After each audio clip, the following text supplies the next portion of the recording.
आज हम अपना नया से स्टार्ट करेंगे। इसमें हम फिजिक्स पढ़ेंगे। क्लास 9th में पहला लेसन हमारा फिजिक्स का मोशन, इसके बारे में हमको स्टडी करना है आज।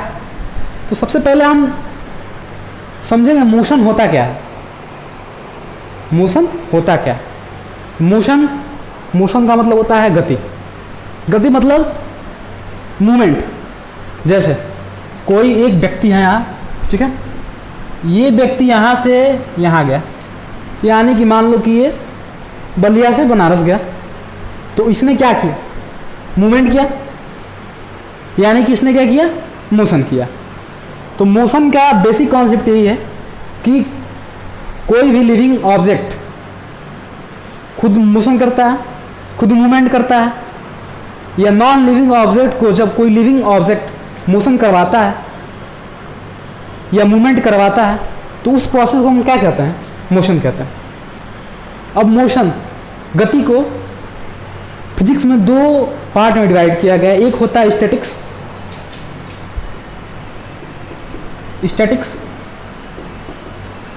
और दूसरा होता है डायनेमिक्स।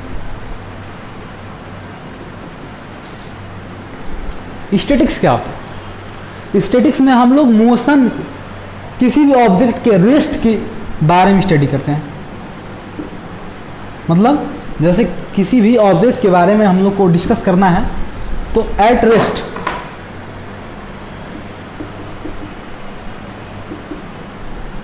कोई भी ऑब्जेक्ट है रेस्ट में है, तो रेस्ट में जब है उस बारे में जब स्टडी करेंगे तो वो होता है हमारा स्टैटिक्स। इसको हिंदी में कहते हैं स्थिति विज्ञान। और डायनेमिक्स मतलब होता है गति विज्ञान। तो ये क्या होता है? During motion.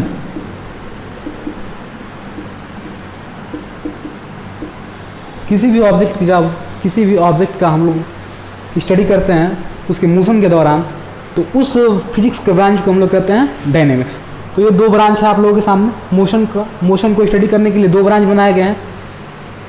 एक तो किसी ऑब्जेक्ट के रेस्ट में, ऑब्जेक्ट के रेस्ट पोजीशन में जब हम स्टडी करते हैं तो उस स्टडी को हम लोग बोलते हैं स्टैटिक्स। और जब उसी ऑब्जेक्ट के मोशन के ड्यूरेशन में उसके बारे में हम स्टडी करते हैं तो वो होता है स्टैटिक्स।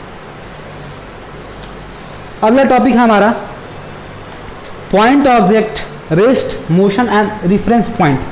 ध्यान से देखिए बोर्ड पे। पॉइंट ऑब्जेक्ट क्या होता है? A point object is one which has no linear dimension but possesses mass. यानी ऐसा ऑब्जेक्ट, ये हमारा है point mass, point object point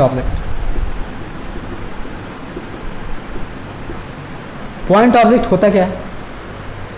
point object ऐसा ऑब्जेक्ट होता है जिसका मास तो हो बट नो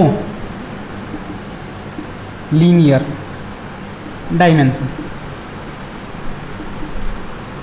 लीनियर डायमेंशन से मतलब क्या है? यहाँ जैसे डेफिनिट साइज नहीं, डेफिनिट शेप नहीं, उसका कोई डेफिनिट डायमेंशन ना हो।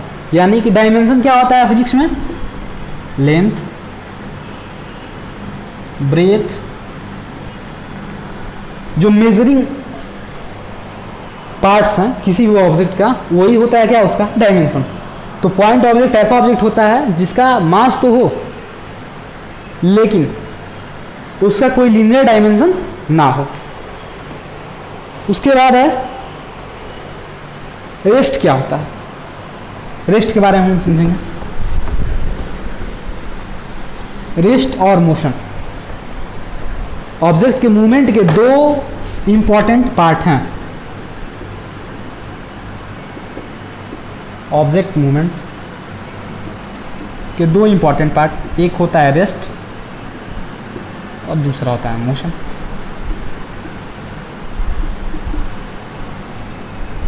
रेस्ट क्या होता है? देखिए, समय परिवर्तनशील है, समय हमेशा बदलता रहता है, समय रुकता नहीं है। लेकिन जब कोई ऑब्जेक्ट समय के साथ साथ अपने पोजीशन को नहीं बदलता है तो वो ऑब्जेक्ट क्या होता है? रेस्ट में होता है। जैसे हम यहाँ खड़े हैं, आधे घंटे बाद यहीं खड़े रहेंगे, हम क्या है? रेस्ट में। लेकिन अगर कोई व्यक्ति है वो साइकिल चला रहा है तो अभी यहाँ है, आधे घंटे बाद यहाँ पहुँच गया, आधे घंटे बाद फिर यहाँ पहुँच गया, तो ये क्या कर रहा है? मोशन कर रहा है। यानी कि समय समय के अंतराल पे ये अपने पोजीशन को क्या कर रहा है? बदल रहा है। मान लो यहाँ बलिया था, बनारस पहुँच गया, लखनऊ पहुँच गया, यानी कि इसने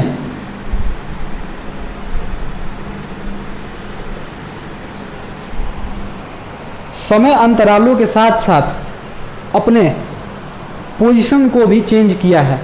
तो ये क्या है? मोशन में। और ये क्या है? एक व्यक्ति जो यहाँ खड़ा है और आधे घंटे बाद यहीं आपको खड़ा मिलेगा, तो ये क्या है? रेस्ट में है। तो ये हैं कुछ बेसिक कॉन्सेप्ट ऑब्जेक्ट की मूवमेंट के, रेस्ट और मोशन। एक होता है हमारा पॉइंट ऑफ रेफरेंस। तो पॉइंट ऑफ रेफरेंस क्या होता है? ध्यान से समझिएगा आप लोग।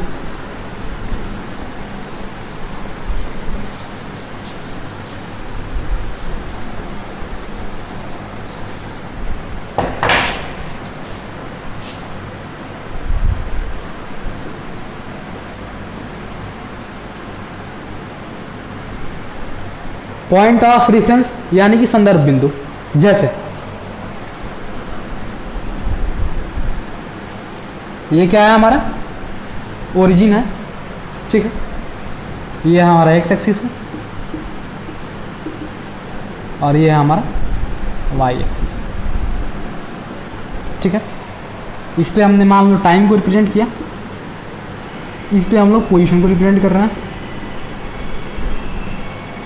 ये मान लो 5 minute, 10 minute, 15, 20, 5 kilometre, 10 kilometre, 15 kilometre, 20 kilometre. तो पॉइंट ऑफ रेफरेंस का मतलब क्या? संदर्भ बिंदु, जहाँ से हम लोग उस जैसे मान लो कि यहाँ से शुरू किया उसने, ये हमारा स्टार्टिंग पॉइंट, यहाँ से 5 किलोमीटर चला और 5 किलोमीटर जाने में उसको कितना समय लगा? 5 मिनट का समय लगा मान लो, ठीक है। ये देखो, फिर 5 से 10 पे गया, फिर यहाँ पहुँचा, ये फिर यहाँ से यहाँ गया, फिर यहाँ पहुँचा। तो ये देखो लगातार पोजीशन में चेंज हो रहा है, टाइम में भी चेंज हो रहा है। लेकिन हमने स्टार्टिंग पॉइंट कहाँ से लिया? ओरिजिन से लिया। ये क्या है? ओरिजिन है। और जो स्टार्टिंग पॉइंट हम लेते हैं वही हमारा क्या होता है? पॉइंट ऑफ रेफरेंस होता है, ठीक है। अगला टॉपिक है आपका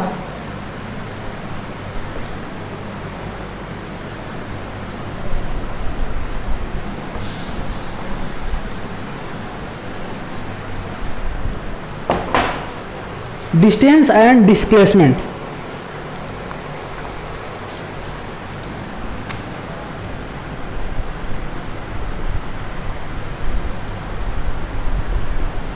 और एक होता है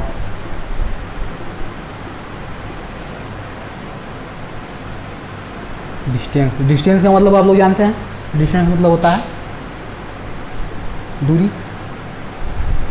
और डिस्प्लेसमेंट मतलब होता है विस्तार। तो डिस्टेंस क्या होता है? तो किसी भी ऑब्जेक्ट द्वारा मूवमेंट करते समय टोटल कवर्ड जो लेंथ होता है वो क्या होता है? डिस्टेंस होता है। जैसे हमने यहाँ से चलना शुरू किया, ऐसे घूम के फिर हम वापस यहाँ आ गए। ये मान लो कि यहाँ से हमने ऐसे घूम के यहाँ आया, तो हमने टोटल डिस्टेंस तय किया 5 किलोमीटर का, ठीक है। तो जो एक्चुअल पाथ लेंथ है, अगर इसको सर्कल है, इसको मान लो कि स्ट्रेट लाइन में कर दें ऐसे, तो ये क्या है? 5 किलोमीटर है। तो ये क्या है? हमारा डिस्टेंस है। लेकिन डिस्प्लेसमेंट क्या होता है? डिस्प्लेसमेंट अगर इसी केस को यहाँ हम देखें, फिर से उसी पॉइंट पे यहाँ से स्टार्ट किया था और एंड भी यहाँ कर रहे हैं, यानी कि स्टार्टिंग पॉइंट और एंडिंग पॉइंट, स्टार्टिंग पॉइंट और एंडिंग पॉइंट में अगर कोई डिफरेंस नहीं है तो हमारा क्या हो गया? डिस्प्लेसमेंट क्या हो गया? 0 हो गया। तो डिस्प्लेसमेंट जो है एक्चुअल पाथ लेंथ को नहीं दर्शाता है। डिस्प्लेसमेंट क्या दर्शाता है? Final path length. Starting point और एंडिंग पॉइंट के बीच में जो डिस्टेंस होता है वो क्या होता है? हमारा डिस्प्लेसमेंट होता है। और जो डिस्टेंस होता है वो हमारा एक्चुअल पाथ लेंथ होता है। उससे हमको मतलब नहीं पड़ता है कि वो जहाँ से आया पुनः वापस आ गया। लेकिन इसमें हमको ये बात ध्यान रखना है कि जो स्टार्ट किया है, अगर स्टार्टिंग पॉइंट पे हिंट कर रहा है तो डिस्प्लेसमेंट क्या हो जाएगा? 0 हो जाएगा।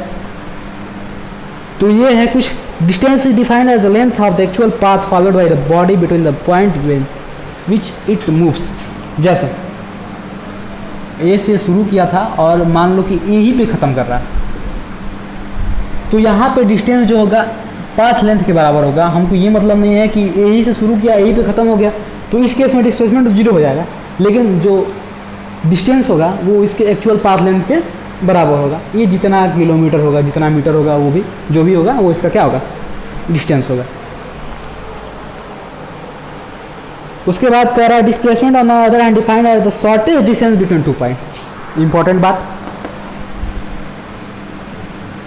किसी भी बिंदु के बीच में, जैसे एक पॉइंट ए है तो कोई व्यक्ति ऐसे चलता गया, ऐसे ऐसे ऐसे चलता गया, यहाँ बी पहुँचा। ए से चलते हुए बी पहुँचा और पुनः बी से एक स्ट्रेट लाइन में यहाँ आ गया। ठीक है, तो शॉर्टेज डिस्टेंस जो होता है वो क्या होता है? हमारा डिस्प्लेसमेंट होता है। 2 पॉइंट के बीच में shortage distance between 2 point is called displacement. और जो एक्चुअल पाथ लेंथ मान लो पहले कवर करके गया है वो क्या हो गया? ये हो गया distance.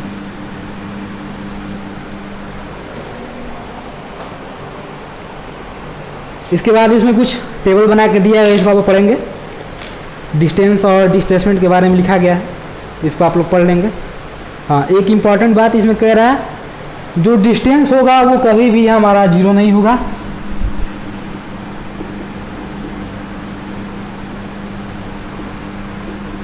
Cannot be 0। Distance cannot be negative. ये 2 बात याद रखनी है लोगों को। उसके बाद कह रहा है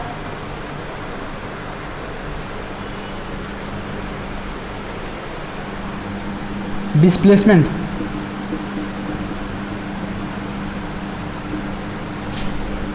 में बी 0, निगेटिव और पॉजिटिव। डिस्प्लेसमेंट निगेटिव भी हो सकता है, 0 भी हो सकता है, पॉजिटिव भी हो सकता है। डिस्टेंस को मेजर करने का जो हमारा ऐसा यूनिट है, स्टैंडर्ड यूनिट, वो क्या है? मीटर है। डिस्प्लेसमेंट को मेजर करने के लिए स्टैंडर्ड यूनिट हमारा क्या है?